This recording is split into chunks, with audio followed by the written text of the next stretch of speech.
stop by. Thank you. We'll now move on to CFA Chair Johnson.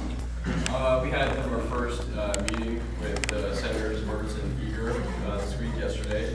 We talked about kind of like orientation of CFA, what it really is about, what we'll be doing throughout the year.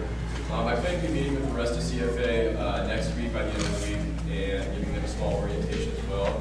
And also, if you guys know anybody that would like to apply for CFA or another ASUN position that would be great at this, I highly recommend you do so, because we have 3 more open spots, like Senator Ford said earlier. So let me know if you have anybody interested or want to tell them yourselves. Thank you. We will now move on to AFAC Chair Nicholson, who is absent. Is there anybody wishing to speak on their behalf? What are you protecting with Mr. Boyne? This one's just get my. Oh, I'm sorry. Excuse me. Sorry. Communications Chair Boyne. We'll have you sing. First thing, hopefully everyone got the email about bios and pictures. I brought an example of a nice shiny poster here. I know you want one. All right, I know you want one. So please, yeah, we can pass it this way. Please write in third person. I actually got 2 emails about that. I guess you can write in first person. It's your poster. But 57 words or less would be great. And also, if you don't submit a picture by next week, I will be taking your picture following the meeting next week. So either submit a picture or plan on being photogenic. Nextly, I was in exotic York, Nebraska last week, so I couldn't attend our committee meeting. Thanks for stepping in. We made a lot of progress on these posters, as well as the different brochures that we're working on and communication pieces. So look for those. Your fun fact of the week is that out of all the big public universities, we are 3rd in voting percentage, only behind Baylor and Texas. Baylor is 25, Texas is 23, and we're 22. That's pretty good. And if you would like to hear my full report on likelihood of voting in today's elections, you may attend. It will be in City Hall this Friday morning at 9:30 a.m. Which hall? Sorry. It'll be in Avery at 9:30 a.m. in room 212. So you may attend, otherwise I will record it and I can email it. That's all I need. CBA students with their bulletin boards? Can you talk to your team director? Sure. And tell them. Ask them if there's any other place you can say it. Okay. So you're in every bulletin board? They're putting screens, yeah. So they've like blocked it off for now, but I'll talk to them. Maybe there's some that aren't. Thank you. Pardon me jumping ahead. We will now have the report from AFAC Chair Nicholson, and she is absent. Is there anyone wishing to speak on her behalf?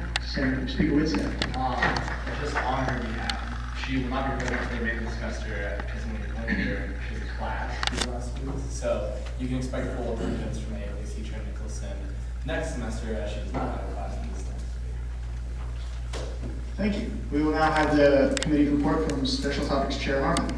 Thank you. And in honor of this report, we had some music outside. We rearranged that and that was kind of going. Unfortunately, it hasn't taken too much time. So, beyond the humor that I have, we passed 2 constitutions this week and denied another 2. Hopefully, those were reworked and sent back to us. And then we worked on our first bylaw change, which we will be addressing right after this. We had a meeting this last Monday at 3:30, which I think we're going to hold next week. So if anybody wants to come and attend and make any bylaw suggestions or want to talk to us, you can find us in the ASUN office at 3:30 on Mondays. And then we'll readjust that for the upcoming fall term once Senator Beverly gets her class schedule worked out or knows a little bit more about what her responsibilities will be. So we also lost a member. Senator Sutton dropped out, and so we're down to 2, but we're going strong still. So that's the end of my report. Thank you. This will conclude committee reports. We will now move on to unfinished business. I would just like to point out that bylaw A should not be in the new business portion. The bylaws have to be given 1 week's notice before we vote on them. So I think this should serve as the 1 week notice before we vote on them next week. So I would recommend a motion from the board to bypass we will wait until new business to have that motion. Seeing no unfinished business, we will now move into new business. Is there a motion on the floor? Speaker Ritzek.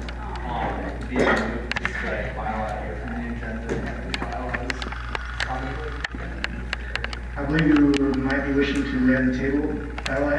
Yeah. This is a non-amendable, non-debatable vote, and it requires a majority. We will do this as a... Oh, you said, excuse me, sorry. Senator Carl, thank you for a second. We will have a voice vote on this unless there is a wish. We'll vote on this as a voice vote then. The question on the floor is the adoption of the motion to lay on the table bylaw A. All those in favor of the motion, please say aye. All those opposed, say no. And all those wishing to abstain from voting, please say abstain. All those in favor of the motion? Aye. All those opposed? All those wishing to abstain? Aye. The ayes have it. The motion has been adopted. Bylaw A will lay on the table. So that is that. We will now move on to Government Bill number 2. This is brought to the floor from the Executive Committee. President Solomon, would you like to introduce the bill? I would like to yield my time to Senator Park. Thank you, President Solomon. Basically, Government Bill number 2 is giving permission. It was actually very perfect that Senator Goring's little tidbit was about voting, because that is exactly what Government Bill 2 addresses. And kind of what has been floating around, some ideas that have been floating around with discussions within GLC, and we haven't even met, so it's like really exciting that we already have some ideas. But there's a midterm election for Congress. The legislature has our senator here, Danielle Conrad, is up for re-election, and there is a competitor. And then the governor also has a election. So there's all these exciting things that are happening in November. And basically this directive will allow GLC to hold conversations in the summer and to pursue plans for, I would say, like a get out, rock the boat-esque week, perhaps with legislative debates, informative, sessions, things like that. So it's purposefully vague, but it's just to give GLC the permission to have conversations with the parties involved. So that is it in a nutshell, and I will yield to questions. Thank you. We will now open the floor to technical questions. Are there any questions? Are there any questions? Seeing no questions, we will open the floor to debate. Senator Kidwell. I'd like to propose a zoning amendment. On 921, you're missing a comma after action. I accept. Okay. Where was that line? Line 21, it should be that or be it further in action, comma.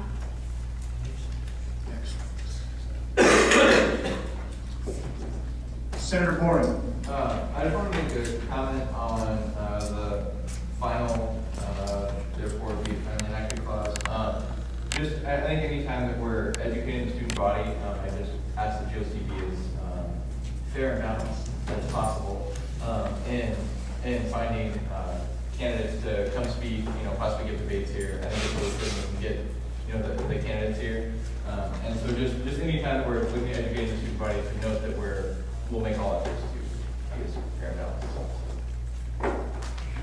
Senator Carr. And I actually appreciate that. You were just like feeding into my comments here, Senator Boring. I really appreciate it. But in our conversations with Michelle Wade, she in fact made it very clear to Vice President Dick and I that we need to make sure that in all of our runnings in Senate, to just make sure that we're nonpartisan. And so I think that's something that we're going to be very committed to, representing both sides.